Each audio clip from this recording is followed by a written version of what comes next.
We are live. Says we're live. All right. Hi, friends. Thank you for joining us here at Non-Toxic Home. This is our first live stream. Hopefully it goes off without a hitch. Technically speaking, we shall see. YouTube immediately started messing with things as it is apt to do. And honestly, we went from 3 people waiting to 0 pretty quickly, and it was just all over the place. So we'll see. And the topics that we're covering today are why we changed everything and some of the watershed moments that changed our lives and why we changed things. Also, why we do what we do, because we obviously, like other people, we don't operate like other people do. And oftentimes we're pretty much lone voices in the wilderness about a lot of topics, and why we continue to share things that aren't popular necessarily or widely known. You had mentioned that you wanted to kind of go over all the things before I said anything. So go ahead. Okay. All right. And so part of that includes discussions of our employment histories, money, and what a good church looks like as well. And then we'll also discuss the changing of climates. Obviously, we can't use the specific term, Agenda 21, how that meshes together with that. And as well as we'll be discussing weather in the Bible and the climates of the Bible. And I also wanted to discuss the toxic, weird snow of 2021. And that was brought up by I'll mention him because seems to know a decent amount of stuff. But Mike Morales has a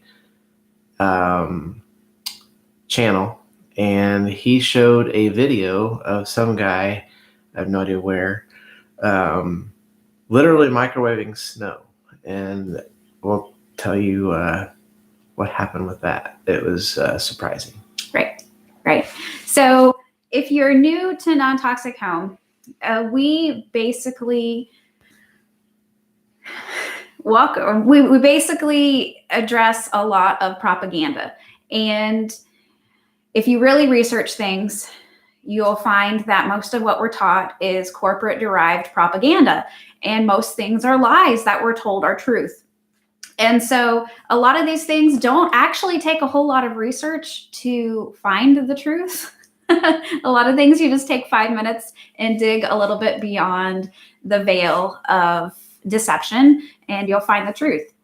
But one misconception that a lot of people have in regards to just how deep the deception goes and how many lies there are in all industries is that they think that there must be just a huge number of people in on the scam. And the fact of the matter is that that's not necessary, because we've been programmed to listen to authority, to do what authority says, and to believe authority.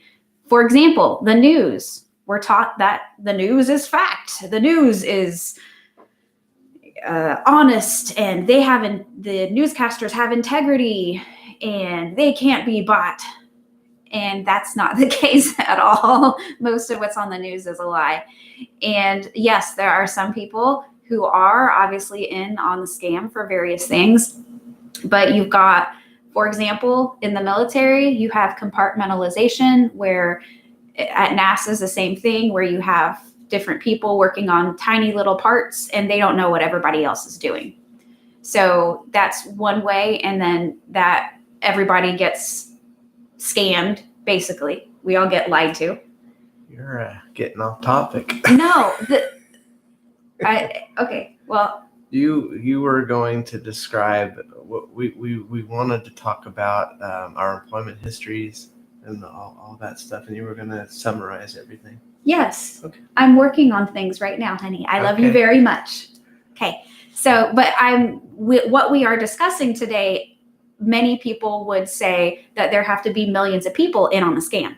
That's why I'm sharing what I'm sharing right now. That's why I'm talking about what I'm talking about right now. It's very true.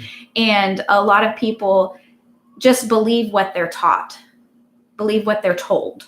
If their employer says this is truth, then they believe it. Dave has experience in maintenance and landscaping. In landscaping industries, or in that industry, they're told chemicals are the way to go. This is what you have to do, and people believe it. They don't question it. They don't research it. They just do it because that's what they're told. In Indiana, at least, everything that you're told from any landscaper that you will come across who has a piece of paper that says they can do things is all going to come from Purdue.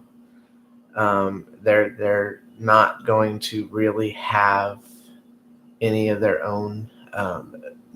Yes, there are varieties in the industry. There's programs and there's varieties within those programs, but you could bring out 5 different landscaping companies to give you treatment quotes and ideas. They are all going to come from the same source, and unless you want something different, you're gonna have to find someone who does it the non-toxic way. And yes, there are limitations to that, but I guarantee you that, as my wife is saying, construction, landscaping, and most industries, they all listen to the same few people. Mm-hmm. And you might not believe it, but there are many professors at these universities that give out these pieces of paper that say that you know what you're doing, who are paid more for that one piece of paper than they are for their salary for teaching. The government will send out $100,000 for a piece of paper that says what they want it to say.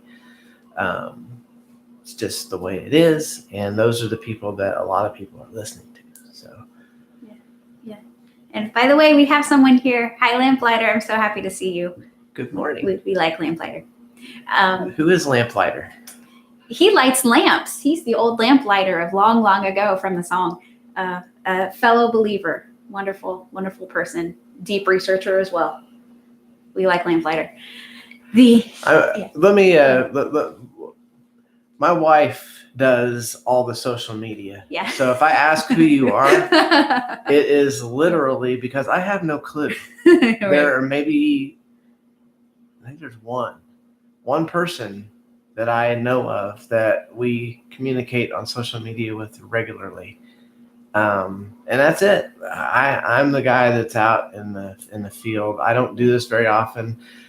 I had the idea a little bit ago that it would be fun to do videos, and I've kind of enjoyed it since. So I've gotten involved with it a little bit more. But we work together behind the scenes and we do our own research. I'm glad we finally have met. Me too. It's different for me to get used to. So Lamplighter, tell me, I guess my wife I have no idea. I don't know who you are. You make lamps, I guess? No, he's just, that's what the screen name is based on. It's based on a song. I think it's based on a song, but anyways, so we've got, obviously, lots of people don't have to be involved for everyone to be basically scammed.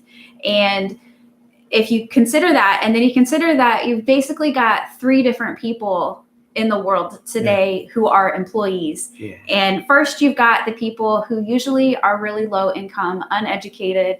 And these people, they just go to work for the paycheck. They're not there because they want any inner fulfillment, and they probably hate their job. And so they'll do whatever they're told. They don't care. Or sometimes they won't do what they're told and they'll get fired and they don't care. And I've worked around plenty of that type, and life is just a fight for them. Yeah. So sometimes they really, really, really, and sometimes it's honestly no fault of their own to a point. I say to a point because everyone has a choice at some point. Sometimes it's just because they come from a broken family where their parents are, in and out of prison, in and out of jail for various reasons. Mhm. I've worked around plenty of those people. Some of them truly, truly want more for their life, but they've fallen in with the wrong crowd, and they don't have enough willpower to make it out of that. And you go home and they have one bad night, and boom. I've seen it to where starting to get somewhere with a guy. I say a guy because in my industry, very few women even take the chance. Right. Some do, but most don't. I'd work with a guy for a week, maybe two, get him thinking in the right, the right direction. Goes out one Friday night and this gets in, has the wrong party with the wrong people, and never saw them again because they're back in jail. Mm-hmm. And it's heartbreaking, but it's just the way that it's the way things are, because that's what they're around. It's what Hollywood wants us to believe. And so yeah. Yeah. So you've got that group of people who are employees, Mm-hmm. and then you have the people who care about their job, and most likely middle class, maybe rich, maybe some rich people, and they care about what they're doing. They believe in what they're doing. They may or may not love what they're doing, depending. They do have a conscience, but money trumps their conscience. Sometimes they will have projects here and there where they're trying to make a difference. They're truly trying.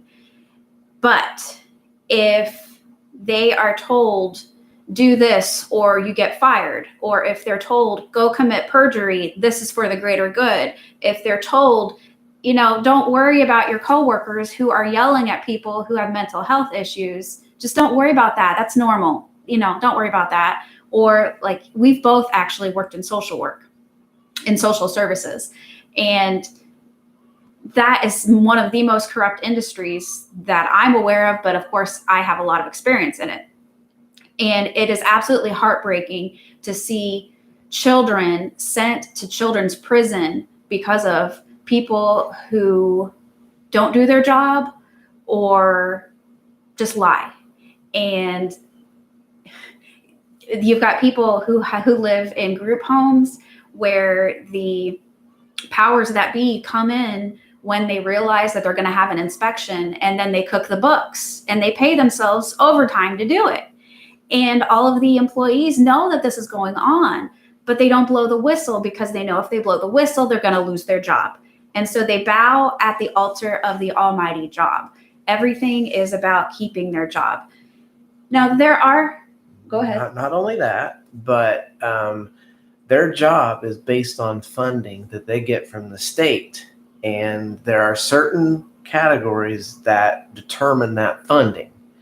And if those categories aren't met, the funding isn't there. Right. And that is what she's got a lot more of experience in the social work than I do. But I did see this to where there would be 1 or 2 nights where the house managers would sit on a couch and just go through and fill out any blanks that were in any books, because it was time for the books to be due, and it was time to make sure that the company was hitting the marks that they needed to be hit so they could get the funding. Nobody got fired. No. It was just hanging out there, maybe watching some TV while she's at it. This would be later at night. This would be when the people were asleep. And it's one example that I thought about. We're watching a series called The Guardian. And the guy gets in trouble for drugs and he's a corporate attorney. He gets probation and has to work with children and families and that kind of thing. And there was an episode last weekend that I watched where the children and family side of it was supposed to go in and do a house check. Oh, yeah. And this example, if you think this doesn't happen in real life, then you just don't know. But she went to court and testified that the house was in livable condition. The guardian, the guy that plays the guardian, was in a private conference with her, and she admitted, this social worker person admitted, that she didn't actually go into the apartment because she saw a rat in the hallway. Yeah. And if you think that doesn't happen, I'm sorry, but you got more faith in this world than you really should. That's just an example of this type. But you think either one of those people left their job because because it was terrible and people were not doing what they were supposed to. They were there for the money. So. And the hires up, that the people who, the managers and such, aren't just aware that this goes on. They tell the employees that are under them, hey, write this down. Go tell the judge this. I saw it for myself. My first job out of college was for a mental health. It was as a mental health case manager. And I was so stressed out about that job because obviously we needed the money, but the unethical behavior that I saw. And, a lot of my colleagues were actually trying to make a difference, but at the same time, they didn't have the conscience that I do. I had so many doctors tell me while I was at that job to quit that job because I ended up with ulcers. I was so stressed out about it. And now we can have a segue to the third kind of employee. That's us. That's us. And it's the person that runs into these things and refuses that I can't lie. And part of being in the third category is having a spouse or significant other who supports you. She's worked in the mental health field, and obviously she didn't stay at that job for long. We in this household, we do what our gut says. And I have personally been in a situation where I was told not to discuss the term mold. As a maintenance worker in an apartment complex for low income. Well, wasn't it? Not low income. Okay. They were normal. Gotcha. But the setup was pretty good. But I was told not to discuss the term mold because it scared people and it wasn't that serious and all these things. And walked into an apartment where the mold was dripping. And I told them, I said, you've got mold that's dripping. It's making me hack up a lung. You've already told me you have health problems. We're going to deal with this. And I went to my boss and I told him. I said, I can't yell all the time. Stop telling me that. Now I got to refocus myself. I'm going to get closer so I don't have to hear that. Now I got my, go ahead. I lost my train of thought. Lost my train of thought. You went to your supervisor about the mold. Yes. And she whispered stuff in my ear, which distracted me. Apparently I can't talk loud enough. I'm sorry. I don't yell. Anyway, so I went to my supervisor and told them, I said, look, I've told these people that part of their health problems are due to the dripping mold that's under their sink and it needs to be fixed. And the guy agreed to fix it and I took care of it. But needless to say, 1 week later, I was told I was slow and I was out of there. That kind of thing happens all the time.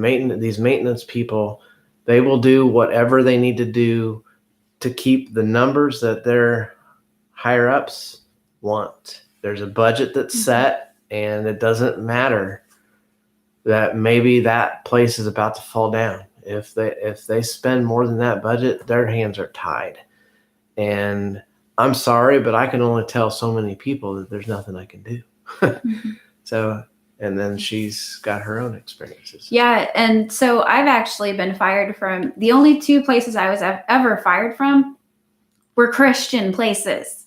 One was a church where I kept telling the school board, and the school board members didn't care. They didn't want to be there. They had their arms twisted to be there.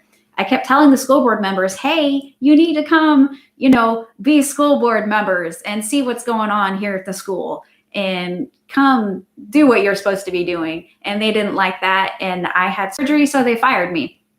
And then the other place that I got fired from, I was fired based on lies because I wouldn't lie. Isn't that ironic? They wanted me to lie. I said no. So they just cooked up a bunch of lies and fired me. And that was a Christian company that was in foster care. I worked there for, I think, 3 months, and that was it, something like that.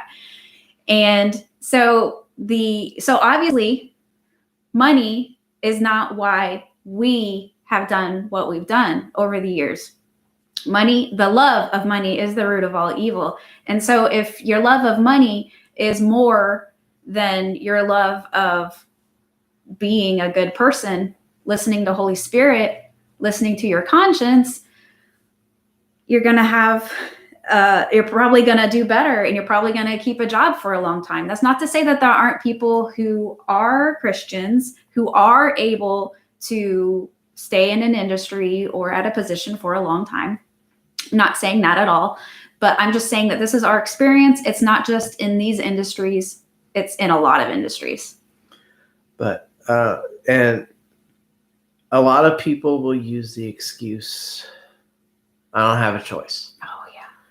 And there was a little discussion about free will versus free choice. And we discussed that a little bit last week.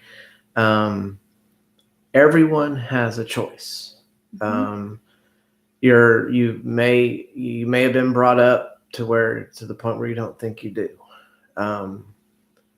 There's always a choice. You may be choosing between 2 horrible evils, but you've got a choice. I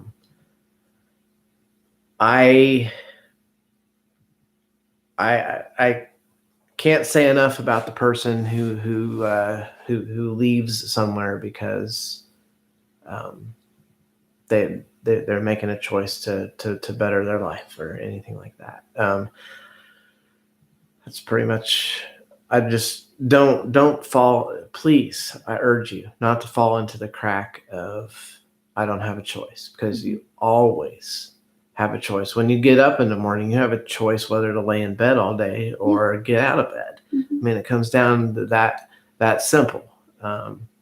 And they're more complicated than that, obviously. But I will tell you that if you are in a job and you hate it and you're doing it just for the money, it's not where God wants you. I mean, your gut is telling you something.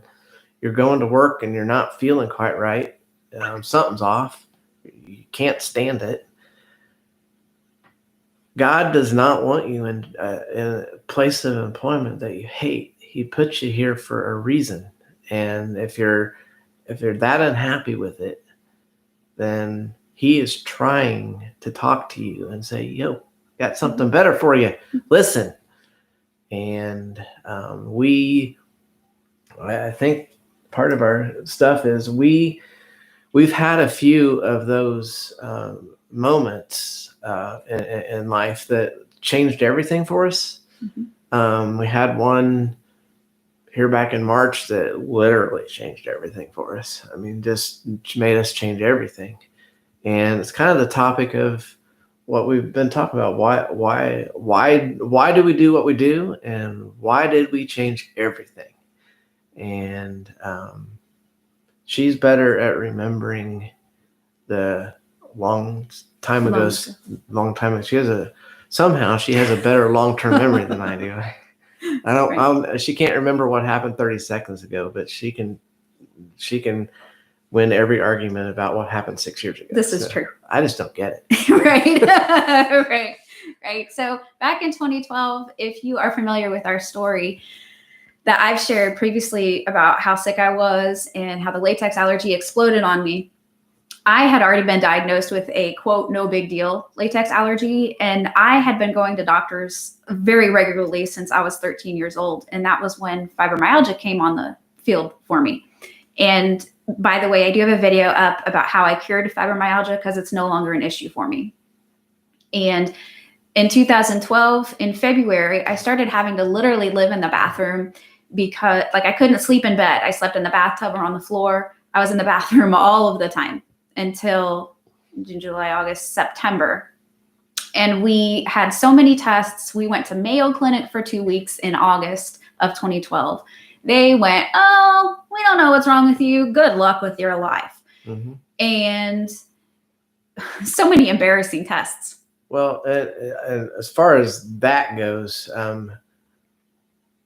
the medical, we can get into a little bit of medical stuff, but this has happened twice that I can remember very specifically.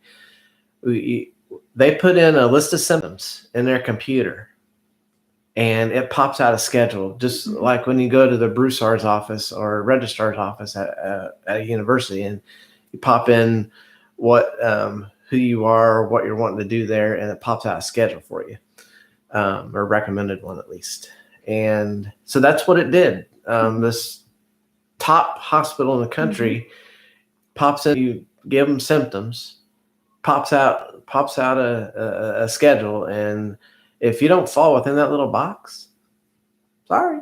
And that was 9 years ago. Yeah. 9 years ago. So technocracy, which is basically when society is completely overtaken by everyone being a robot, everyone's connected to the Internet of Things, and everyone does what they're told all the time, unquestioningly. Scientism is a cult in which science is not questioned, and society as a whole is ruled by a select number of people who tell you what is truth, what is lie, what to do, what not to do. And everything medical, of course, is one size fits all. And what he was just talking about, that was 9 years ago, and it's gotten worse since. Yeah, I went to the hospital for a bellyache probably a year ago or more, something like that. Like I said, I suck at remembering crap like that. And they popped out a list of things, and they tried to give me medicine that I said, I didn't ever complain about that. So I don't want that. And if you're in the hospital and you can't fend for yourself, good luck. Yeah. I would recommend, and quite frankly, this has to be done legally, or they probably won't listen to you, and they may not listen to you anyway. Medical proxy, have someone there to fend for you. Mm-hmm. You're going to, if not save that person's life, you're going to extend it. If you think hospitals are there to care for you, yes, I'm not saying the hospitals don't have their place. If you have a catastrophic injury, if you slice your finger off, or whatever, if you get badly hurt, yes, hospitals are going to save your. They're there for that. But if you are mildly sick with gallstones, or that doesn't seem like it's mild when it happens, believe me, there are other ways to fix it. And we literally just encourage you. We did a video that we didn't actually publish because it was kind of long and kind of terrible. but we just decided it wasn't worth it. Yeah, but we had fun while we were videotaping it. So we had fun. We here at Non-Toxic Home, we encourage you to think. Yeah. I am not the academic one, but I have a lot of life experience, and my wife teaches me stuff occasionally. She's the academic one. She's the one that she dug herself out of literally, I would say in a figurative way, she dug herself out of the bathroom. And that, yes, that was a horribly hard time. But once she had 25 medicines, I think it was, and I was working 60 hours a week, and we were rotating what bill to pay. It was tough, but it's one of those things where it's part of why there are so many people. I would say the majority of the workforce falls under that first category we talked about, where they're just there for the money. They don't care. Back when we were in high school, 50% of people were getting divorced. It was that high. You can't turn on a PG movie now without part of the dialogue literally saying my ex-wife or my father or ex-husband or a kid saying something along the lines of, oh, well, that's my half mom or whatever. It's horrible. And that is if you don't have a safe place to go when you're a kid and to lay your head and get some sound advice here and there, it's real tough. We both came from good homes, and we just can't even imagine. I've had some. I believe that she's upper. I don't know if we can say our ages or not. We can say our ages, of course. I'm 43. She's 39, I think, somewhere around in there. Huh? You're 42. 42. Either we work really, really hard, so we don't keep that stuff. Doesn't matter to me. I don't care. We don't care. What matters is we're upper 30s and lower 40s, and we came from about the last good. Not saying this is not a blanket statement by any means, but the world wouldn't be in the shape it's in with so many kids coming from broken homes if the parents were sticking together and the home life was solid. It's just that's a fact. The home life is falling apart, and I believe that she and I were part of that last good generation of parents who stuck it out, and even through thick and thin. And as a kid growing up, you have people you look up to, and if you don't, then you're gonna look at your buddies or sports or movie stars And it's news if movie stars these days have been married for more than 5 years. So it is a travesty. It is what Hollywood is trying to promote. They're doing a very good job of it. And it's a throwaway society. And we are, I guess we're trying to be the voice of reason in a very unreasonable world, and trying to tell you that there is another way to think. We have been doing Bible studies for a little while, and we can like to share with you a little bit of what we have gained, because it quite frankly is why we've changed everything. Yeah, but back to 2012 though, it turned out that I had to, obviously he already mentioned that I dug myself out of being a complete zombie. And just a shell of a human being. And it ended up being that it was the latex allergy that had caused everything. And it had transitioned to airborne anaphylactic. And I was never told that I needed to avoid latex besides, put it on my medical record and those basic sorts of things like that. I was just told not to worry about it. No big deal. Just don't wear latex gloves and you'll be fine. And that wasn't true at all. It completely wrecked our lives. And that was when I realized that Western medicine was not health promoting, it was health stealing. Because like I said, I was just a shell of a person. I was taking over 75 pills a day. And so I was a complete zombie. Zombies are real because I was one. And it's a wonder that Hollywood has such a focus on zombies because, medicine makes us into zombies. I have a question because I don't remember, and I'm sure that other people may have a question, but how did you break your cycle? How did you, there comes a point where there's a light that goes on and you start being like, okay, it's like when you have the flu and you're on the edge and you can't decide whether to get yourself going, dig yourself out of bed, that kind of thing. Tell us about that experience for you. Well, obviously, it was the realization of what the problem was.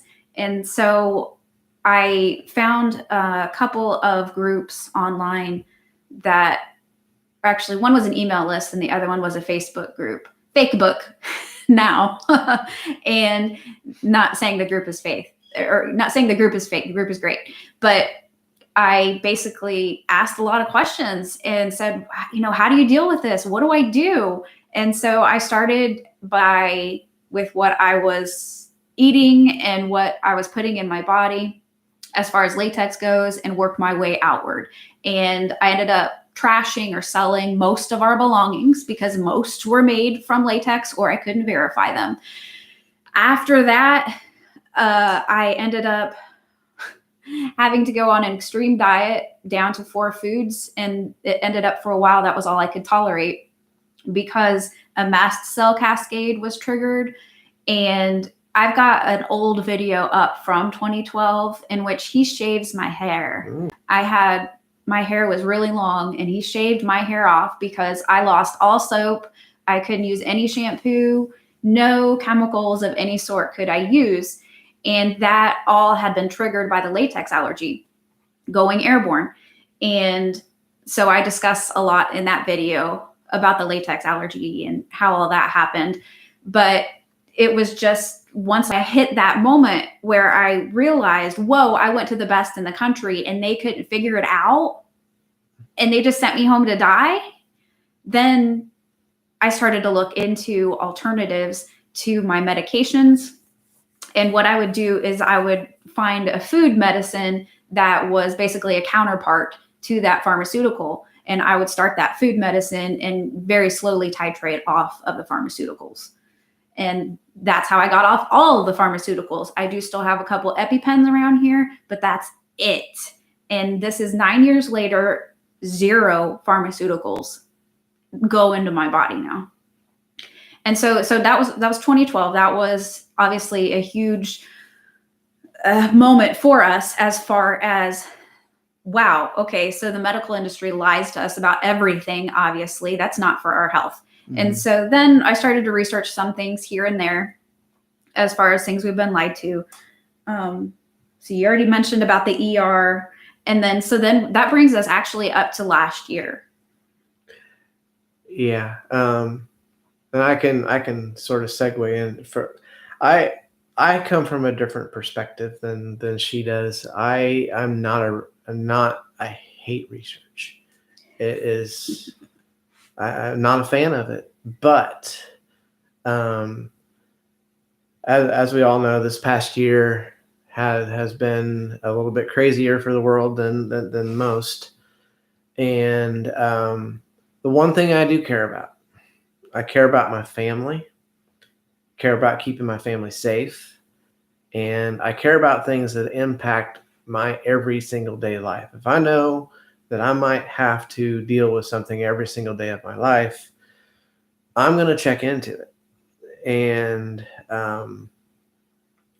I did that in March or so because it was part of my job. I was working for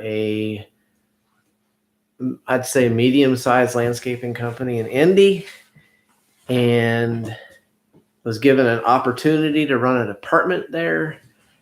And I needed to come up with my opinions about what was going on at the time, because there were 3 of us that made decisions there, and we all needed to.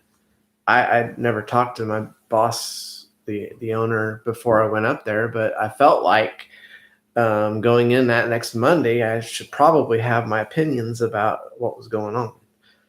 And we encourage people to think for themselves. I can't say that enough because I'm not a researcher. And that morning, I just did 30 minutes of research, looked at some definitions and looked at some numbers, and realized that I was being lied to, and it pissed me off. I hate being lied to. I don't care who you are. If you lie to me, you don't last long around me. And that just the conversations I had during that time at that job were enlightening as to the type of people that they were. And I got sick of the world. Came home not that much longer after that, and told my wife, I said, honey, this world can sorry for my language, but this world can go to hell. It sucks. It's untruthful. Mm-hmm. And we had been batting around the idea of maybe doing things on our own. And my wife had been wanting me to for a while. She was getting tired of the drama. I'd start another job, same thing. Start another job, same thing. I mean, I probably had 20 jobs one year just because I thought the grass was greener on the other side. And it wasn't. All we're saying here, people, is that the only difference between one employer versus another is maybe how nice they are to you, and maybe a few benefits here and there. But we can go into benefits and the big lie that those are too. IRAs. Yeah. You get 25% on what you save. If you set aside just a blanket statement there, you literally, if you don't do anything for yourself and you sign up as a robot, as a company IRA thing, you're going to end up with about 25% of what you save after the people who are managing it for you and the fees, all that. It's just, there's research from people who are millionaires who actually have the time and the mental acuity to look into that. And that's what they say. Anyway, back to what we're talking about here. I came home and I told my wife, I said, look, this world sucks. I hate it. And I want to do something about it. And we had $600 in the bank, something like that. Yeah. When I came home and said that, by the way. Yep. And she finally said, finally. And we haven't looked back. Right. So he started the local landscaping and maintenance business.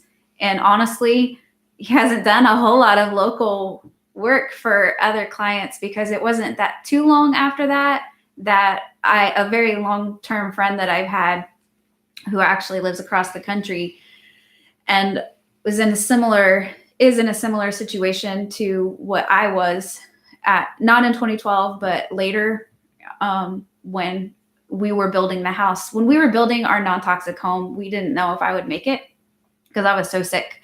And I have a video up about how sick I was. I was I was very, very, very sick. And so she's in a similar boat, mold, all sorts of things like that, similar diagnoses, if not the same. And so I just kind of mentioned casually to her, I was like, we built most of our own house. We could totally build you a tiny home. And she took us up on it. And so that's been our focus since then. That was August, I want to say, something like that. I did a few drops for a few people and it's so crazy. A very quick experience I learned was just how much people value money. It is insane. I was fairly low on my hourlies just because I was getting started, and I couldn't believe how I guess some people expect you to do work for minimum wage or something, or for free, but the amount of respect I got for for what was being paid for the work I was doing in 90-degree weather on a roof,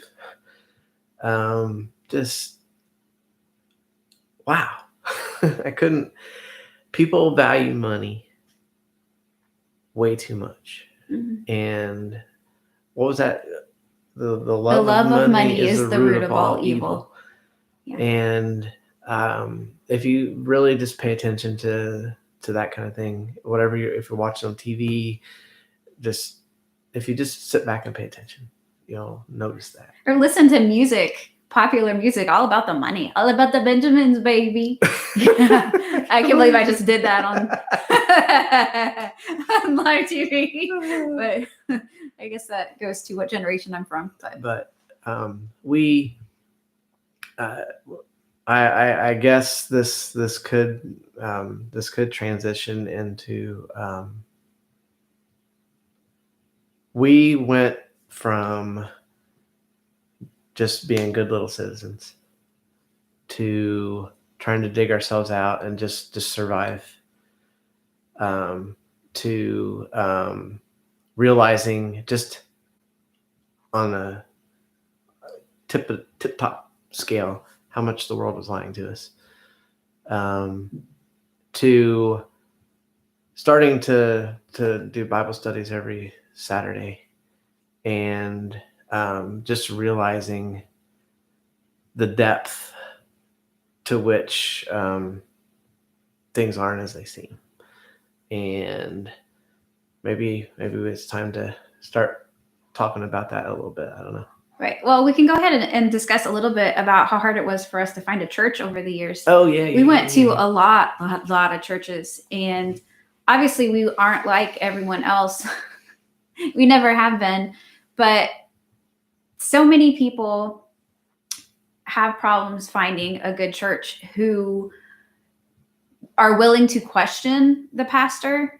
If the pastor says something that the Bible says the opposite of, they're willing to question, just church doctrine, because the Bible plainly says, hey, this is the only doctrine. And as a result, a lot of people have a hard time finding a church. And then when you do find a church, a lot of these people who are like us, and there are people out there like that. There are some that I actually went to college with, went to high school with, who I kept in touch with, who've had similar experiences where churches have just completely turned their back on them, and there's been lies told about them. And the reason for that is because they're different. The church today is one of Satan's greatest accomplishments, unfortunately, because almost all doctrine is a lie. If you just look at what the Bible plainly states, it's the opposite of what most churches say is true. And before she goes too far on that, and I want to say that our comments come from one belief. We believe there is one Bible, one book, and any beliefs beyond that are not of God. that we look out of the what is it, The King James? the King James Version Bible, and we also have a 16. We have a 1611. I'll show you. We have Yeah, I still have the same problem. there we go. Well, it's backwards. I didn't realize it did that Whoops. on video. 1611 edition. If you have trouble reading the King James Bible, which is what this one, what this one is. If you have trouble reading this because of the way the English is written, good luck. With the 1611. The 1611 is Old English. The reason I bring up both of them is stuff has changed. If you think the Bible isn't something that's screwed around with, you're wrong. Just check some basic. She could drop some links as far as some basic verses that are different. But there's one where they're drinking wine out of stuff, out of glass bottles instead of, or whatever it is. I won't go. I don't. Anyway, there are basic things, but we believe that there is one book, and that in that book it says not to add to or subtract from, and we take that seriously. And if it is not in the book, if something's said out in the world and it's not in the book, then it's not true. And we can go into how a guy like myself, who isn't a researcher, came to truly believe that in a little while. But I think she might be bursting ready to say something. So. Right. So the Mandela Effect is real as far as the Bible goes. The CERN is typically what is blamed. The CERN Hadron Collider is typically what's blamed as far as the reasoning for the Mandela Effect. It just an example, the Lord's Prayer has been changed. The Lord's Prayer is now the Masonic Lord's Prayer. And I know that because I was in Job's Daughters when I was a teenager. So I remember, because when I first joined Job's Daughters, I was told you say in earth, not on earth. And then there's something else in the Lord's Prayer that's different as well. And then also, of course, the lion laid down with the lamb. Now it says the wolf lies down with the lamb. And so obviously that's real. And then with translations, you have problems as well. And that's a problem for across all translations. But if you look at some of the newer translations, like the NIV and such, some of the way that they have interpreted scripture has been so skewed that it's become blasphemous. And so that is because of all of these issues. That's why it's absolutely essential to read the Bible with the guidance of the Holy Spirit and lean not on your own understanding. There was a scripture that we read not that long ago where it smacked us both as of shut up and obey.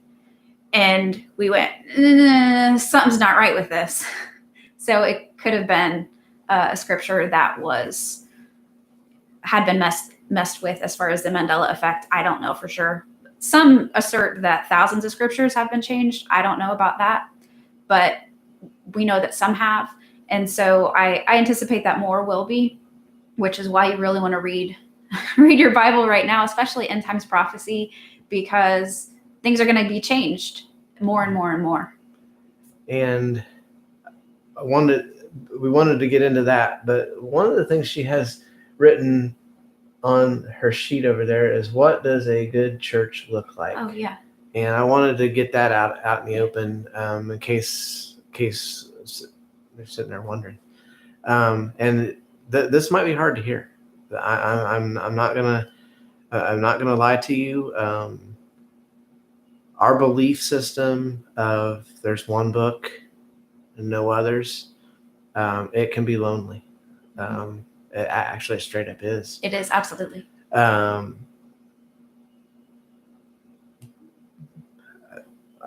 Just the basic beliefs of what we read.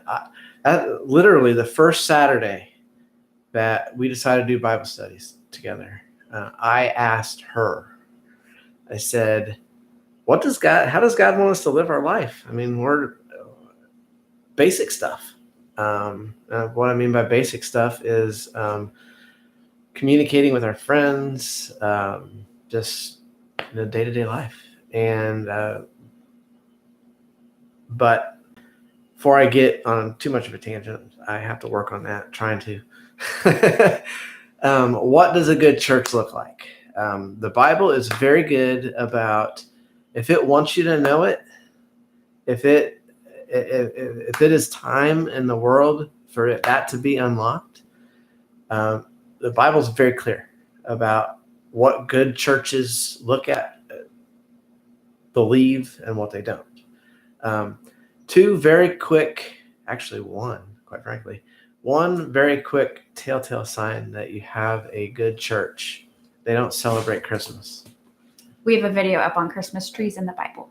This is hard. I'm telling you, this might be hard to hear for people, but holidays, there are Bible verses about Christmas trees and how God feels about them, and just Christmas in general. If a church celebrates Christmas, it is not following what the Bible says, and I guarantee that might be hard to hear, but it is what it is. It's part of. We didn't celebrate Christmas this last year because the book that we choose to follow, the road, it says two things. Number one, it talks about how Christmas trees are. If she wants to read a verse or two, she can. Talks about how bad Christmas trees are and how narrow the road to everlasting life, which is in Revelations. There's a picture painted that's beautiful of everlasting life, and if you want that opportunity, then there's a lot of things that there are a lot of lonely things, quite frankly, that God asks of us. Go ahead.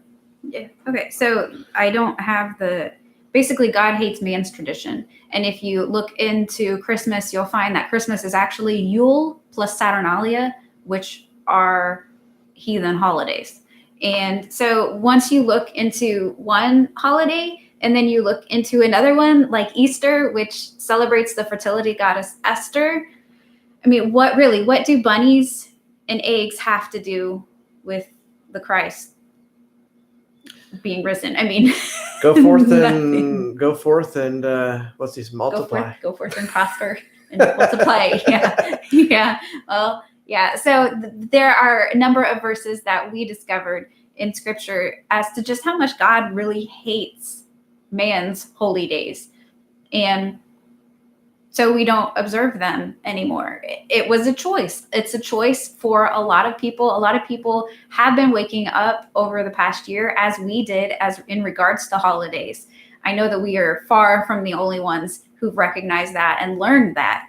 And we were deceived, obviously, for many years. And I'm sure there are other things that we are still deceived about, because the more we dig, the deeper the hole gets. It just keeps going and going. But as far as churches go, it's in Matthew 5 and Matthew 6 where it talks about the lesser commandments of Christ. And it's in chapter 6 where he talks about giving and how that should be done in secret. And in a lot of churches, the rich people will make an announcement like, hey, I just donated $5,000 for the children's playground. And that's in direct opposition to what we're told. Mm-hmm. And then same chapter 6, it teaches about prayer. It says, but when you pray, use not vain repetitions as the heathen do, for they think that they shall be heard for their much speaking. But thou, when thou prayest, enter into thy closet, and when thou hast shut thy door, pray to thy Father which is in secret, and thy Father which seeth in secret shall reward thee openly. So you're supposed to pray in secret. So these pastors of the mega churches on TV who are praying openly and waving their arms about and being dramatic and, oh, Holy Father. Yeah. Christ told us, no, don't do that. It's plain. It's in English here. If you look at the Septuagint, if you dig deeper than that, it's still plain. It's still clear. And so those are just two ways to weed out some of the churches. Obviously, if you have a chemical sensitivity or latex allergy, that's going to weed out almost all churches because let's face it, church ladies love their perfume. And what did I just almost smack you? I'm sorry. I love you, Minnie. Church ladies love their perfume and they value perfume, chemicals, and the like over people. And if they're valuing anything over people besides God, that's a clear indication that they're not walking along the right path. And church is defined in the Bible as, I believe, 2 or more people. Mm-hmm. And that could be what we're doing here with Lamplighter. And anyone else who's joining, we just can't see. Hey, we have 2 other people. There, we've got 2 people here besides us. We do. Thank you for the thumbs up, by the way. We appreciate that. Yeah, hey, look, I just saw it. We have no idea what we're doing. This is our first live stream. So where else are the... Right there. You see where my top of my finger is? Oh. Yeah. You can't see it. We can't. But we don't that's know. exciting. Yeah. We don't know that. Obviously, we know Lamplighter because he typed in some stuff there, and I'm glad we have finally met as well. Great. So yes, the churches. I'm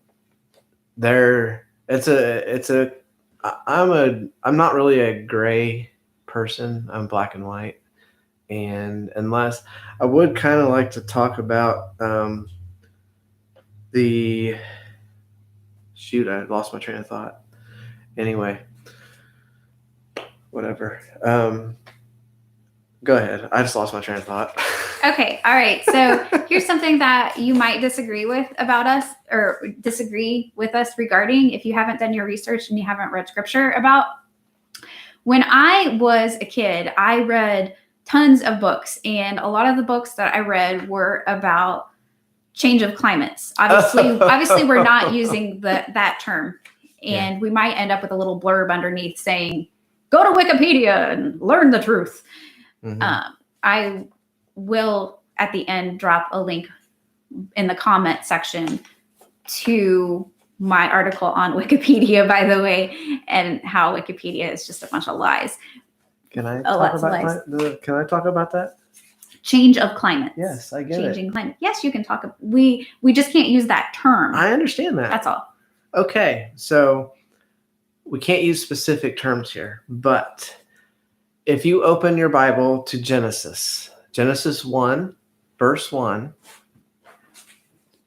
we can actually just go ahead and I'm pretty sure it's first paragraph. Page. Here we go. And she's going to read Genesis 1, verse 1, and get due to the part where it talks about the wasteland. Are you ready? Okay. In the beginning, God created the heaven and the earth was without form and void, and darkness was upon the face of the deep. There you go. That's a climate. It's a without form, without void. It's talking about earth. It's a climate. Next climate is in chapter 2, verse 5. Wait, was that it? Never heard. Well, here we go. The first day starts. Well, and then you've got. But let me continue. Okay. Chapter 2, verse 5 and 6. And every plant of the field before it was in the earth, every herb of the field before it grew. For the Lord God had not caused it to rain upon the earth, no rain. And there was not a man to till the ground. But there went up a mist from the earth and watered the whole face of the ground. Okay. So in verse 1, we've got a wasteland, which is a climate. She just read what happens after the creation is described, the 6 days. And that is described as a climate. There's a mist that comes up from the ground, and that's a climate. And then the next one is the flood, basically. And go ahead. Okay, chapter 7 of Genesis, verse 11. In the 600th year of Noah's life, in the second month, in the 17th day of the month, the same day were all the fountains of the great deep broken up, so water came up, and the windows of heaven were opened, and so water came down. And the rain was upon the earth 40 days and 40 nights. Climate number 3. There's climate number 3. And this gets into a guy who has to see, or at least hear, black and white evidence to believe something, to at least begin to believe something, because faith is not something you see, or it's not something that everyone believes in. But there are documentaries where scientists went out and went to the Colorado, what's that? Grand Canyon. Grand Canyon. I can't remember that. Grand Canyon, to find evidence that the flood existed. And that, to me, that changed everything for me. I went to church my whole life, just every Sunday with my parents, all that, and just kind of went through the motions. I have always just wanted to be a good guy, and I knew from seeing my parents, which is why I believe that the home life is so important. They stayed together, gave a good home life, good solid home life. And that was what I wanted to provide for her, was a good solid home life. And that was all I cared about. I didn't care about anything else. Just make sure my family was safe. That was it. Seeing a documentary about the flood, that there's actual physical evidence that it literally happened, changed everything for me. And that is what makes me believe that this one book is all truth. That there's evidence everywhere in the Grand Canyon of the flood. It's just there. So that's a climate. To me, what more do you need here as far as understanding that we're probably being lied to? Other than the fact that we have listed 3 climates coming from the Bible, and I believe they're all in Genesis. So go ahead. Go ahead. All right. So let's say that you question that. Okay. Well, have you actually researched it? That Wikipedia article, which I will link to, actually was when I started investigating it a little bit as far as what science actually says today and what the evidence actually tells us. Now, if you listen to the scientists who research, for example, the North and South Poles, Antarctica, whatever you want to call it, those areas, they readily admit on mainstream media that no one has ever been to those places where they have allegedly data emerging from. And so what's interesting is that data is coming out of somewhere where no one has ever been, including no one hasn't flown over that spot either. So how does that work? And the scientists will admit that they're just estimating, they're just guessing. And yes, some places have warmed up. We've warmed up here in Indiana over our generation, over our lifetime. Yes, changes have definitely happened as far as the climates. We validate that. Absolutely. Mm-hmm. Absolutely. And there's no question about that whatsoever. The question is, whose fault is it? Is it the fault of us? Is carbon dioxide really the problem? Is that really the cause of all of our problems today?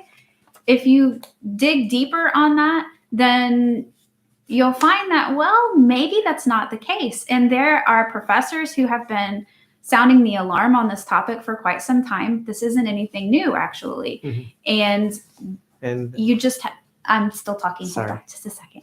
And if you investigate it for yourself further, you'll find that there's a lot that doesn't add up. And you don't have to have a college degree to understand these things. All you have to do is have an open mind.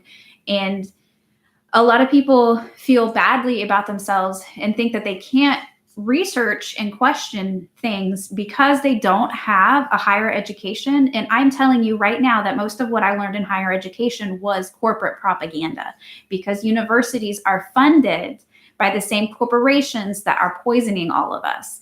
And do you know what plants eat? Plants need the carbon that's in the air in order to live. So if you take all of that away from plants, then how are we going to have any food? But I wanted to mention that if you have any questions, if the people that are listening have any questions or want to make comments for us to respond to, don't be afraid. We are here to, our worldly experience is based on our experience. And if there's biblical questions, we take our answers from the Bible. And there's one source. What is that source that we look at if we don't know what that word is? Strong's Concordance. Strong's Concordance also helps with decoding some of it, because quite frankly, some of it needs to be.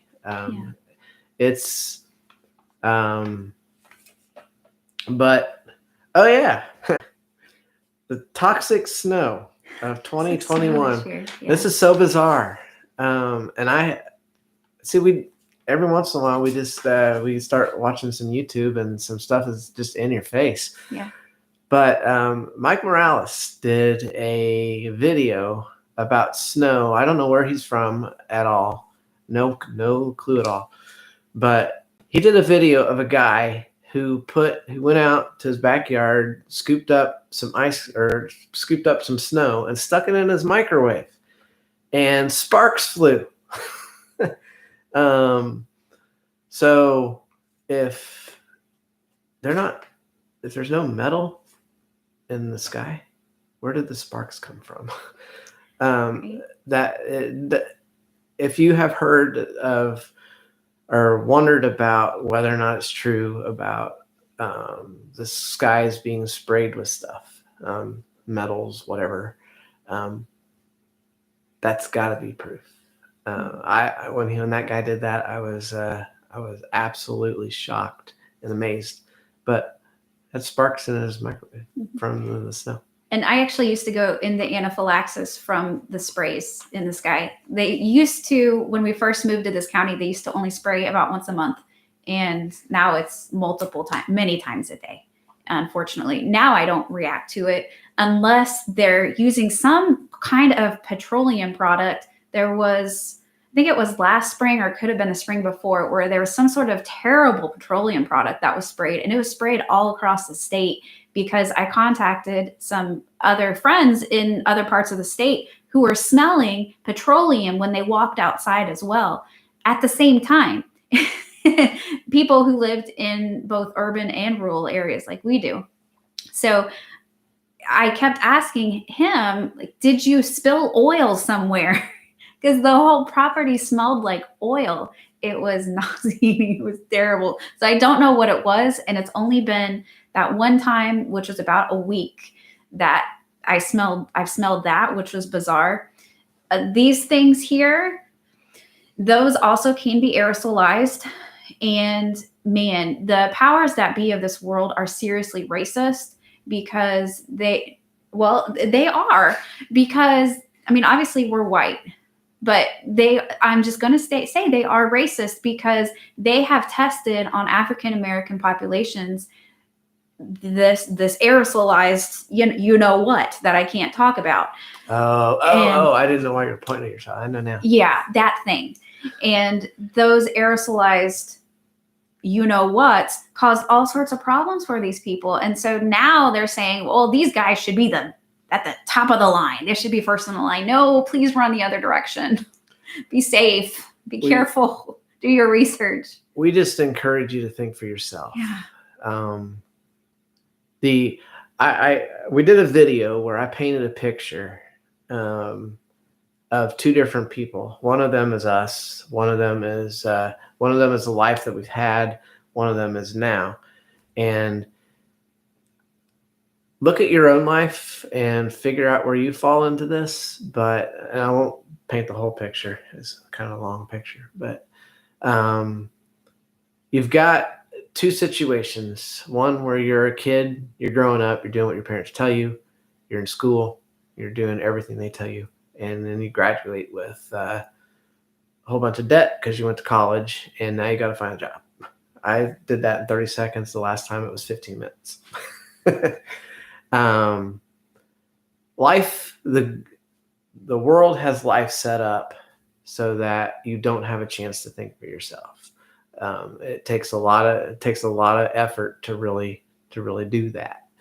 God designed this world for us to be stewards of it, to take care of it. Mm-hmm. And if you start reading for yourself or with your spouse or your significant other, and just read without the influence of a pastor or anyone else, just sit there and read.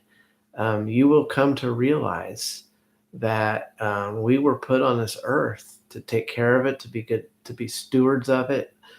And it's, sometimes people make a living house watching and taking care of that house.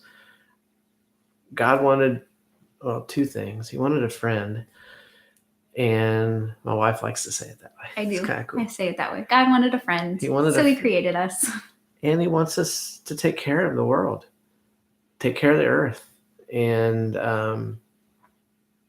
we're destroying it. And there are so many pictures of your life that you could have. The one that she and I have chosen now, we're planting our own trees. We're doing a lot of things to be self-sufficient and to take care of the property that we have. And that's not possible if you're just constantly answering to the man. Yeah, that's true. If you're so busy, so focused that all that matters is bringing home that paycheck and paying those bills every month, if that's all that matters to you, I'm sorry. I know that it can be tough. It can be tough to dig yourself out if you're in a bad place, but a lot of stories that are in the Bible were of struggle. If you think that living the life of a Christian or Jesus's ministry that he talks about, none of that was easy. It wasn't. It was hard. People hated him, except for the people that were healed by him. Those people didn't mind being healed, I'm sure. But I just encourage you to be careful who you listen to. Think for yourself. And if something doesn't seem right or something seems off, probably is. Mm-hmm. I can't stress that enough, that even a guy like me who's barely college educated, I don't consider myself to be book smart by any stretch. Even a guy like me can figure out that where we're being lied to and where we're not, and how deep down the rabbit hole it can go. So Mr. Tangential, back to the toxic snow. Back to the toxic snow of 2021. That was a mild. Sorry. Okay, so back to that. There were a number of people who took samples and submitted them to various labs. And honestly, I always question any lab results from anything because there's a lot of problems as far as that goes. The accuracy of lab results are not what we're told there. But even so, a lot of people found a lot of heavy metals and some other things. Who knows what? I don't know. But that was the case actually across the United States and some in Canada as well. And that snow pounded Texas. Now, here in the United States, when you think of Texas, you think freedom loving, you think gun toting, good old boys, who aren't walking around covering their face. They're approaching God with faces unveiled, as we are commanded to do. And who got pounded? Texas. It's like they were being taught a lesson. Obviously, I don't know if that's for sure or not. That's just supposition.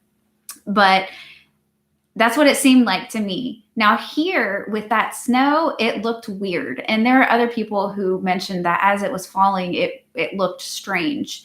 And let's see, in January, we actually got some snow here that, was it yellow? Oh, it is yellow. We had snow that was yellow. We have not everywhere we have is covered in growth. We have a lot of clay soil here. There was some sort of chemical reaction between the snow and the mud, and it looked yellow. Yeah. And I asked my wife, what is that? But I'm a guy who has to see stuff. I'm going to constantly remind you that on what she's talking about. If you're looking up in the sky, I don't know if you're my age or if you're younger. A long time ago, you could look up in the sky and the clouds would be puffy. Look like the clouds that are on little children's books and stuff. Yeah. Cool. If they have sprayed stuff in the sky, those clouds are going to be straight lined. And that is how you can tell above wherever you're at whether or not they're spraying something. And it's either to stop something from happening or to make more of it.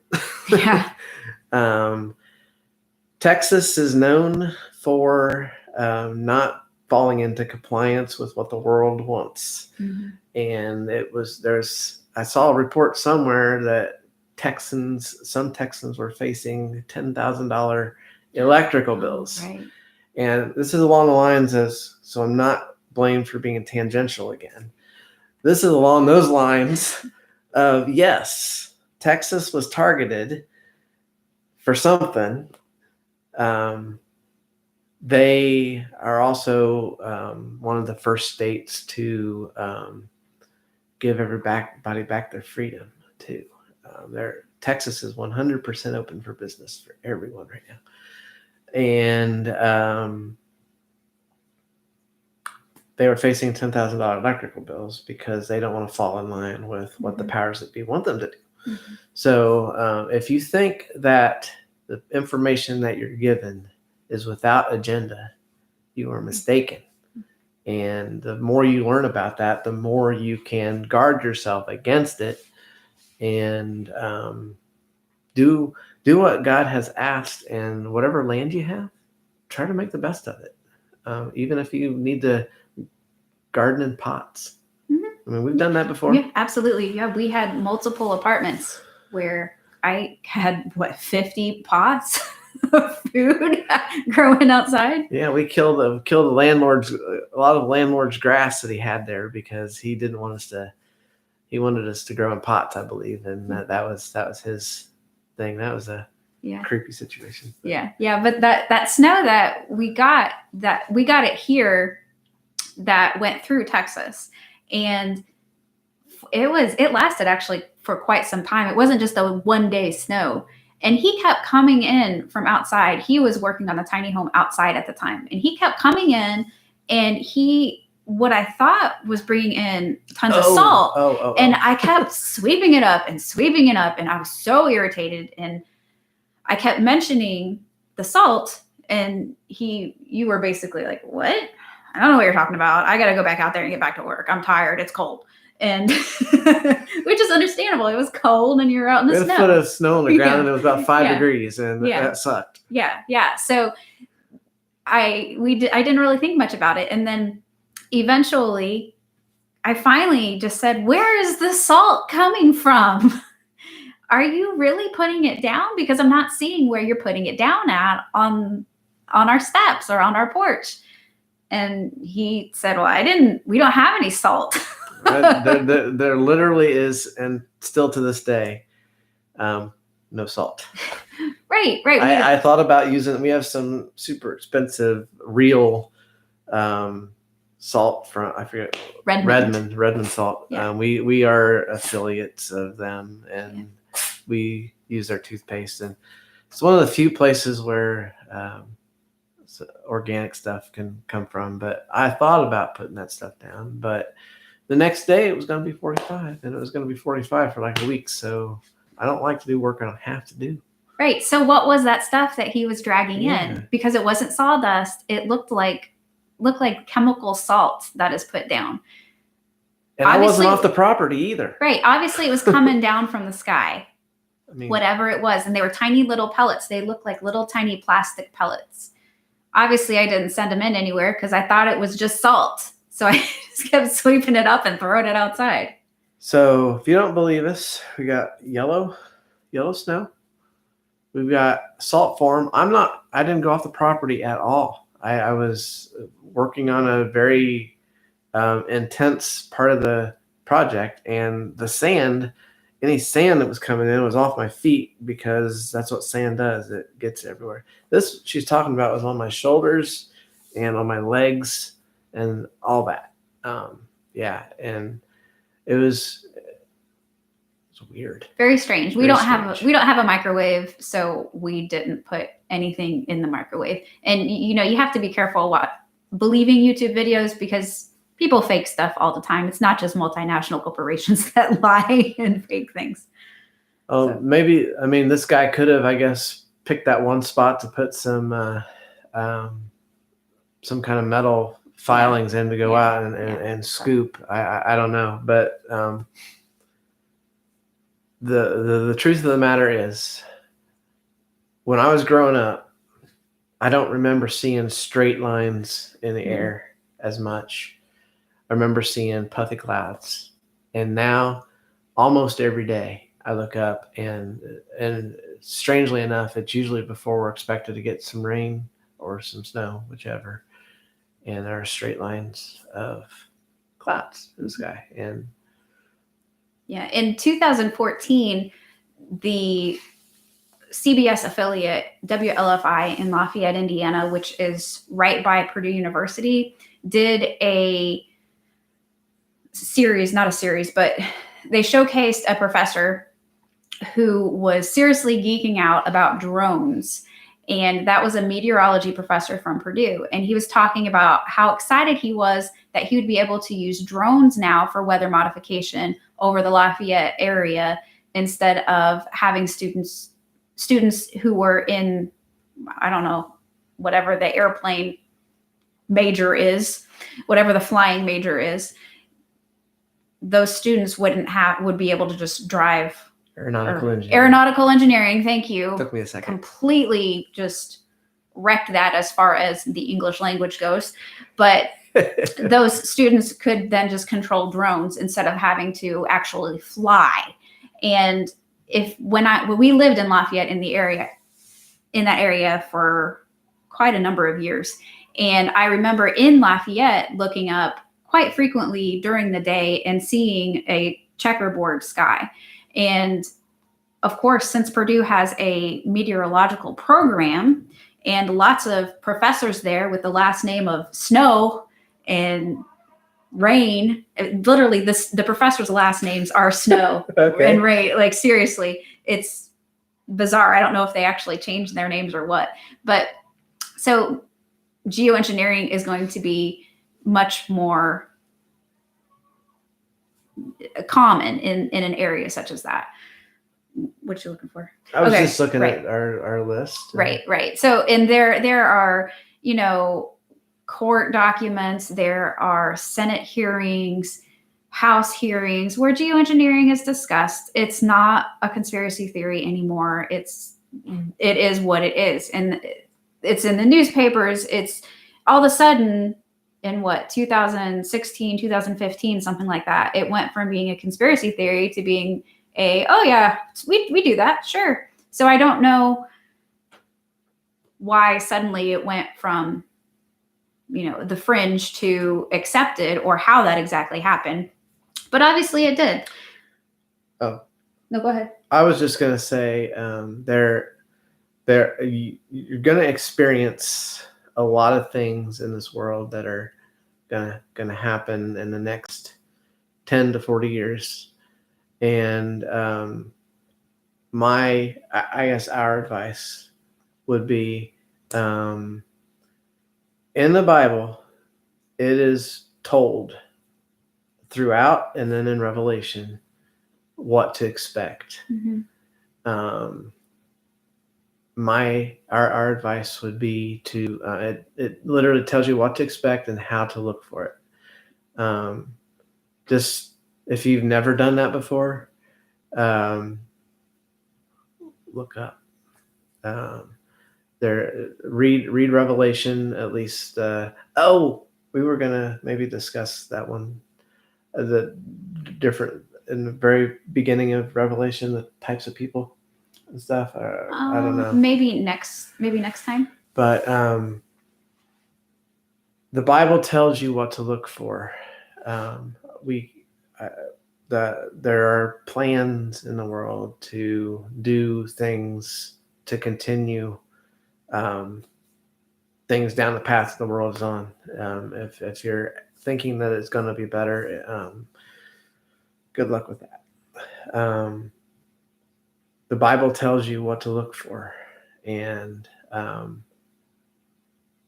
encourage you to read it and understand it. And if you don't, if you got questions, we have our website that's non-toxic home something.org, I believe. She does non-toxic-home.org. Yes.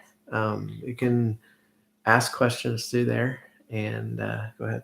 Actually, it's best to ask questions during the live stream or on Patreon, or what's the other place that I keep track of? I try to look at YouTube, but I only look at YouTube about once a month. So honestly, live streams are the best way to ask us questions, and it doesn't have to be on topic to whatever we're discussing, quite frankly.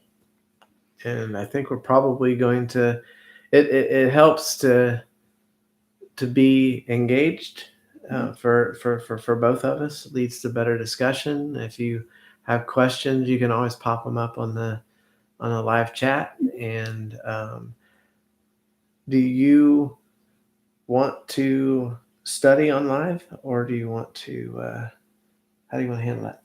Well, we need to discuss Agenda 21 just a little bit, because that was on our topic. We can, that was part of. We're not done with that part yet. So yeah, I have to watch myself. I'm either filtered or not. He's not used to censoring his phrases and terminology or his opinions and ideas at all. I'm opinionated, but it comes from I gain opinions from facts, and she's got it written down there. That was part of what I was talking about with the actually that was without even using any terminology she had written down there. I was talking about it. My suggestion of the world's not going to get any better and stuff like that. Look up, read Revelation. It will help. She can go ahead and talk about whatever she's going to say. Right. So Agenda 21, if you look at it just on the surface, like most things that come from the powers that be, it sounds pretty decent on the surface. We've got people who are considered to be equals. Oh, hey, that sounds good. Except basically you're turned into a servant unless you are one of the richest people in the world.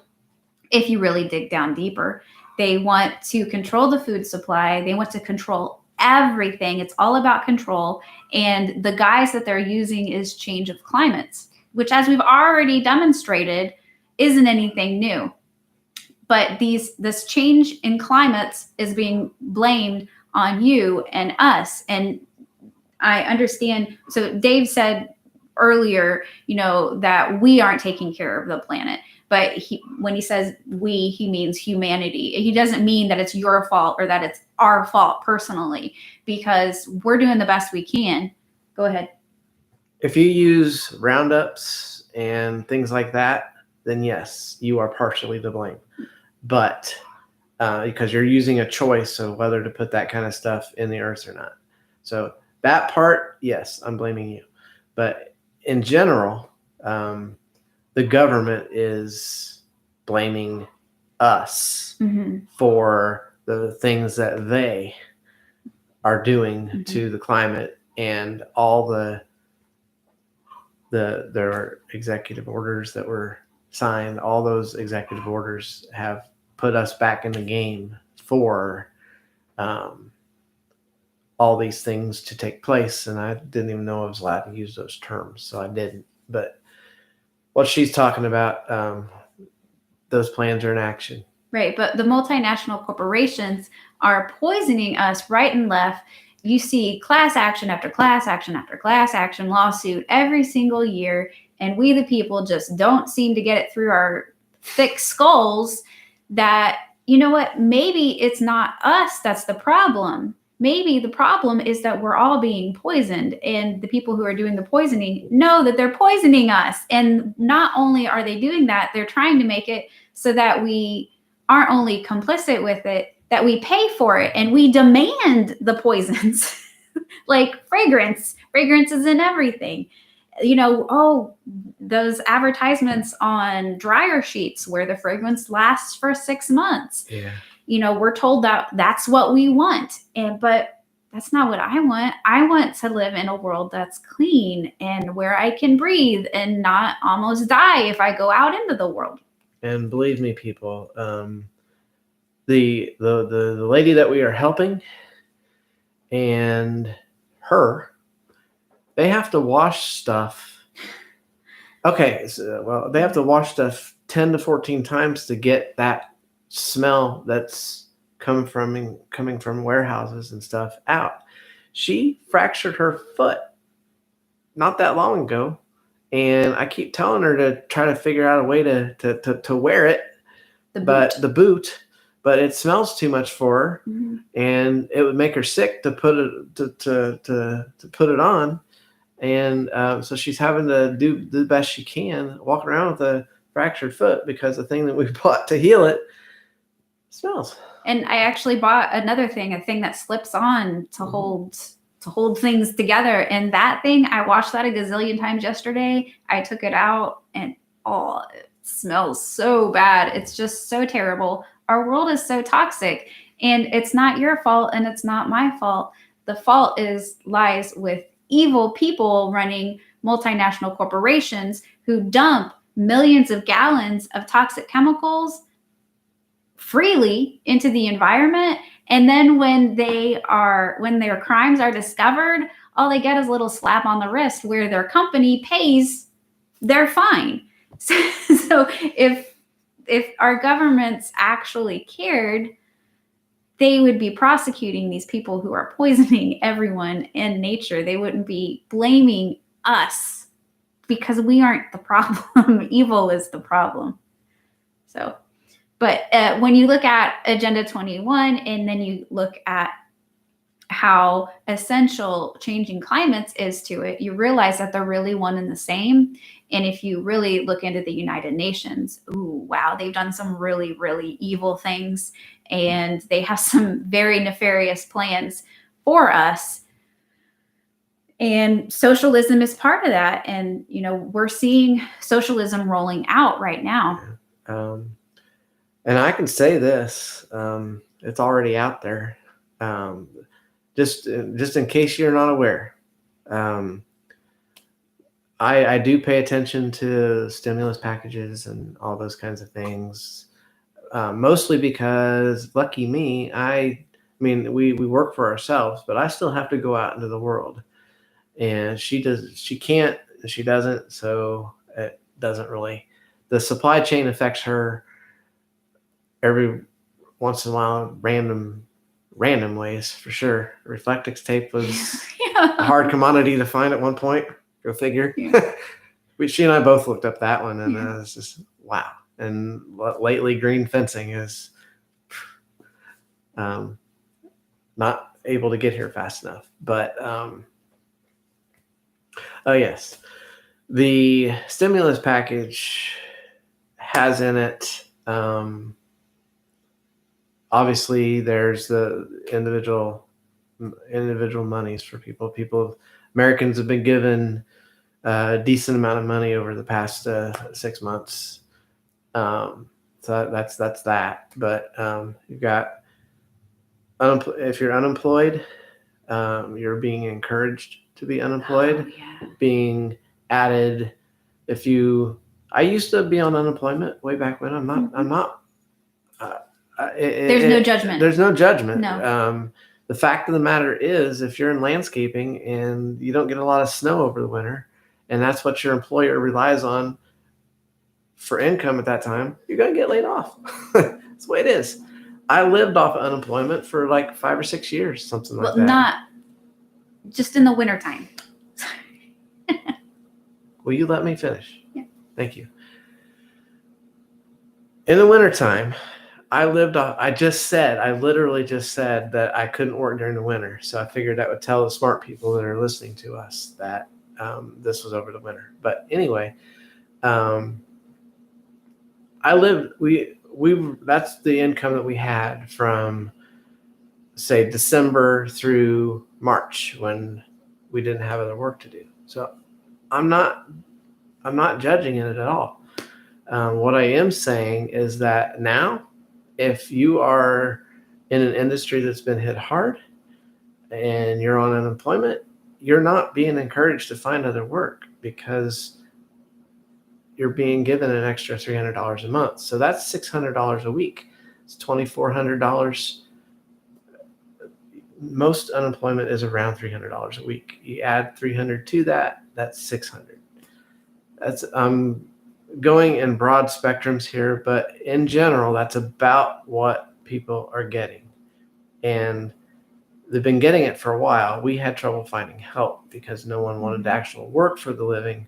They were just getting it from these stimulus packages. Also, there's a child tax credit that's in there. There's a decent amount of money in that. And it's giving parents who have kids free money to, I don't know how long that lasts, but these are things that the government are introducing now that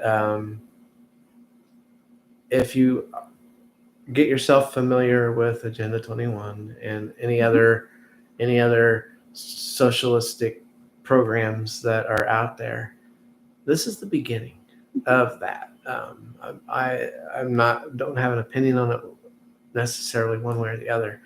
Fact is, this is the beginning of that.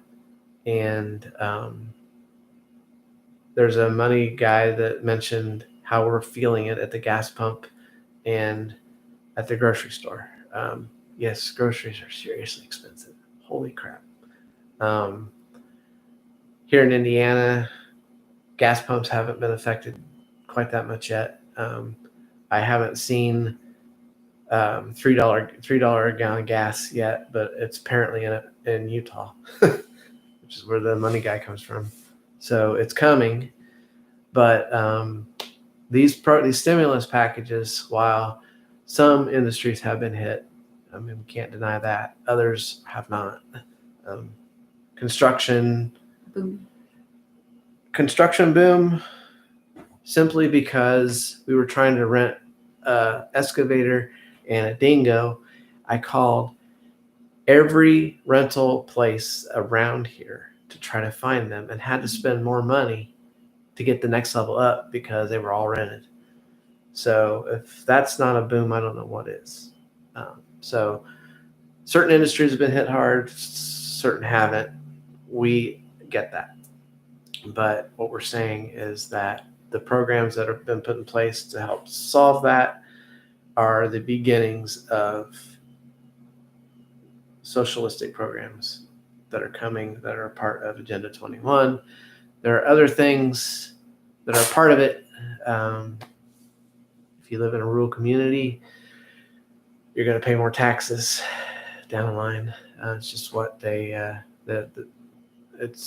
government wants to own percentages of things that they don't own now. 30 by 30. They want 30% of rural property, or 30% of the property of the United States by 2030. But what percentage was it that I found that they already 28. own? 28%. Yeah. So the United States already owns 28%. So all they need is 2% more, which, I mean, who knows how they'll get that, but it's not going from 1% to 30% like some people seem to imply. So while if you're a Wish TV watcher, if you're a CNN watcher, if you're a Fox watcher, Fox, not Animal, the network, FOX. If you watch any of those things, they are going to frame everything that happens in the best possible light they can. That is their job. That is what they are told to do. Even if that's what they're supposed to do. They frame it in the best possible light. And the stimulus packages have been thought to be economy boosters. And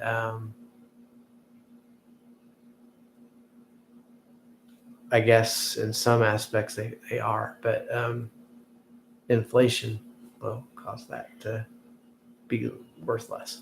Right. Well, if you consider where we are in the end times with the first seal having been opened about a year ago now, in March 2020, a substantial portion of the first seal is economic devastation, and that's worldwide. It's not just the United States, but so many countries rely on the United States financially as to the value of their currency, that if the currency of the United States goes down, I think it's quite possible, if not likely, probable, that that will happen across the world in general. So while the intentions of what happens and what is occurring and what will come by the people who are running the world is indeed evil, if you look at it from a biblical perspective of, hey, this is the beginning of the beginning of the beginning of the end of sorrows. This is God just now trying to get our attention so that more will repent and believe and come to him. He is long suffering. And we're told in the New Testament in multiple places that the end times will be like birth pains. And so this is just the beginning of God's anger, and then his fury, and then his wrath. And of course, scripture says that we're not appointed to his wrath. So our cat is running around here right now. So that's just a bit of a different perspective than most people have as to what is rolling out across the world right now. Because a lot of people just say, oh, well, it's evil, it's evil, it's evil. Yes, it is. It is. Absolutely. There's no disagreement with that whatsoever. But God works all things for his good. And so this is just the first seal. And this is part of it. And the first seal won't be complete until there is complete disruption of currency across the board. Yeah. And she was talking about how what the United States does, how it affects the rest of the world, and the rest of the world has been waiting to see what the U.S. would do. And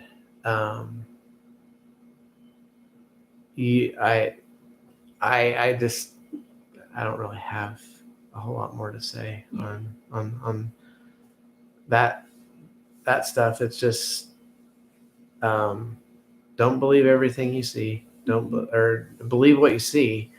Obviously, don't just. If you're in a job where your boss tells you to do something and you do it and you don't agree with it, you think it's bad. Think of that on a media level. Those people are being told what stories to do, how to frame them. She and I watch a lot of old movies because we can't find many things new that are bearable. Yeah. There are many reasons why those aren't bearable. The things that just the things that are thought of as okay are so wrong biblically. The veils that are put on our faces right now, a lot of those are in movies right now. Scrubs, take a look at their new thing. I don't know, at least one version of it. But the reason I bring this up is you see things that are going on in TV series, movies, all these things, and you watch an old 80s movie or even an old 90s movie now. We're getting a little bit old. The 90s are a little aged. Just watch one, see what they put in there, and see if some of it hasn't happened. Yeah. So it's framed as fiction, but they're putting it out there to temper us into what's coming. Predictive programming. Yep. And so just do an experiment one weekend or a couple weekends. Watch some old of your favorite 80s or 90s movies, even older. There's a movie, it's kind of boring actually, but in my opinion, but Jim Carrey, what was that movie? The Truman Show. That was said to have happened back in the 90s. It was produced in the 90s. If you think that's possible in the 90s, what do you think is possible now? Just watch it and figure that out. I mean, it's if you think you're not being watched, do a Google Earth of where you live. It's so creepy. It's creepy. Yeah, and it's been updated for where we live, and I noticed that recently, and I was, I don't want them to know what I'm doing. But they've got the satellites up there. That's what the SpaceX satellites are for, partially. So we're just. I think we're starting to ramble a little bit. I don't see any other questions that are coming up on live chat. I think next week we're probably, since we just started doing this, she and I have been discussing, and I think we'll probably just start with, I don't know. I don't think it would be right for us to just jump into where we're at and study, because that might throw everybody off of balance. I think we should start with the 6 churches of Revelation. Okay. Because we have a bit of a different perspective on that than most people would. So that's a bit different. And so I think we'll probably focus on that next week. And if anyone has questions about anything, if you have questions, whether it's scripture related or latex allergy, mast cell activation syndrome, I'm not going to say homesteading because we're not really homesteading here. No, but natural living, natural health, any of those sorts of things. Or landscaping or building questions. When we get on live stream, and this is our first, I think we're going to start doing it pretty regularly. It's kind of fun. I enjoy it. Anything, you're fine. Come here. Let's introduce you to the live stream real fast. Yeah. And if you think we're casual in this video, we're actually in our PJs. We don't get out of our PJs on Saturdays. Here's our kitty named Kitty. Yeah. This is our other family member besides however many chickens we have. But go ahead if you want to. No, I don't have anything to say. No, I was telling her. Oh. But anything that is up for any questions that you might have, if you happen to be having a leak somewhere and you need advice on how to fix it or whatever, We have learned what we know from life experience and judging whether occasional YouTube videos are worth their stuff, but you have to, because anyone can make one. And one thing I will end with,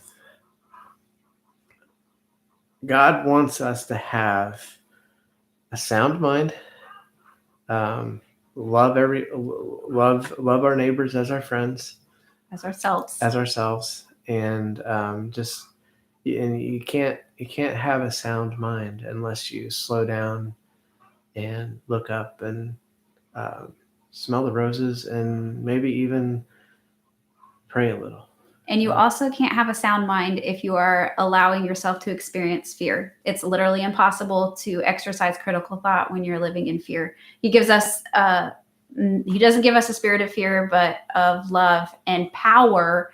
We have great power and a sound mind. So with that said, we hope to see you next week. Please give us a like. Be sure to subscribe to our weekly newsletter. And if you come upon questions during the week this week, please drop them next week, and we will address them during the live stream next Saturday. Thanks so much for being here, friends. Have a beautiful and blessed day.